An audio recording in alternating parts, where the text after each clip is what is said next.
कभी कभी जिंदगी एक छोटी सी भूल को इतना बड़ा रूप दे देती है कि एक मासूम आदमी का पूरा जीवन सरहद के उस पार अंधेरे में कैद हो जाता है।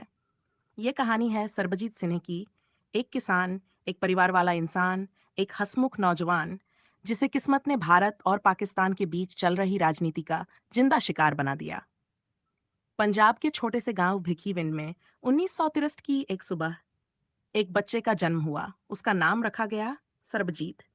उसे शायद पता भी नहीं था कि एक दिन वही साधारण सा लड़का दोनों देशों की सरहद के सबसे दर्दनाक अध्याय का हिस्सा बनने वाला है। वह बड़ा हुआ, खेती करता, हंसता, घर को संभालता।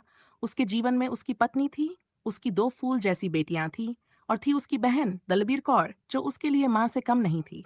लेकिन एक रात, 1990 की एक काली रात, उसका भाग्य हमेशा के लिए बदलने वाला था। हवा की सरसराहट, गहरा सन्नाटा। सरबजीत खेतों के पास आराम कर रहा था।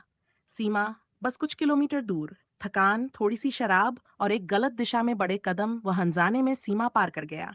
दूसरे देश के सिपाहियों ने उसे पकड़ लिया। उन्होंने नाम पूछा। सरबजीत बोला, मैं भारत से हूँ, गलती से यहाँ आ गया हूँ। लेकिन उस समय पाकिस्तान में 4 धमाकों की गूंज अभी ठंडी नहीं हुई थी। किसी को एक दोषी चाहिए था और सरबजीत सबसे आसान निशाना बना। पूछताछ शुरू हुई। उसे कहा गया, मान लो कि तुम दूसरे देश के लिए जासूसी करते हो, वरना। और इसके बाद जो हुआ वह मनुष्य की सीमा से बाहर था। यातना, पीड़ा, घाव जिसे सुनकर भी आत्म कांप जाए। लेकिन सरबजीत ने एक बार नहीं, 10 बार नहीं, बल्कि पूरे 23 वर्षों तक अपनी बेगुनाही का साथ नहीं छोड़ा। 23 वर्ष अंधेरी कोठरी की दीवारों के बीच। इधर उसकी बहन दलबीर कौर अकेली पर अडिग। धरती आसमान एक कर दिया उसने। दफ्तरों, दरबारों, अदालतों और सभाओं में जाकर हर जगह वह चिल्लाती रही, मेरा भाई निर्दोष है, वह जासूस नहीं है। लेकिन सरहदें कभी कभी मनुष्य की सच्चाई नहीं सुनती, केवल राजनीति सुनती हैं।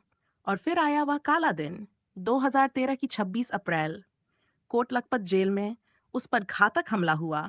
लोहे की सरियों से, ईंटों से उसके शरीर को इतना तोड़ा गया कि मौत भी देखती रह गई। 4 दिन तक वह जीवन और मृत्यु के बीच झूलता रहा। 30 अप्रैल को उसकी सांसें थम गईं। जब उसकी बहन दलबीर उसे आखिरी बार देखने पहुंची तो उसके आंसू भी सूख चुके थे। चेहरा खामोश, दिल टूटा हुआ और आंखों में एक ऐसा दर्द जो कभी नहीं भर सकता। सरबजीत की कहानी केवल एक आदमी की कहानी नहीं है। यह उन तमाम परिवारों की कहानी है जो देशों की राजनीति की कीमत चुकाते हैं। मरने के बाद वह एक नाम से कहीं आगे बढ़ गया। वह एक प्रतीक बन गया। वह प्रश्न बन गया, क्या सच हमेशा हारता है?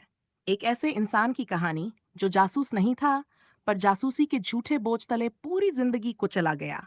एक भाई जिसकी आजादी के लिए उसकी बहन ने अपना पूरा जीवन खपा दिया।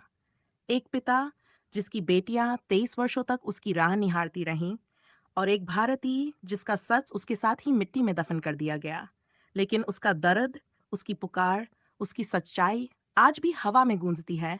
क्या मैं सच में दोषी था? और इतिहास धीरे से उत्तर देता है, नहीं, तुम निर्दोष थे।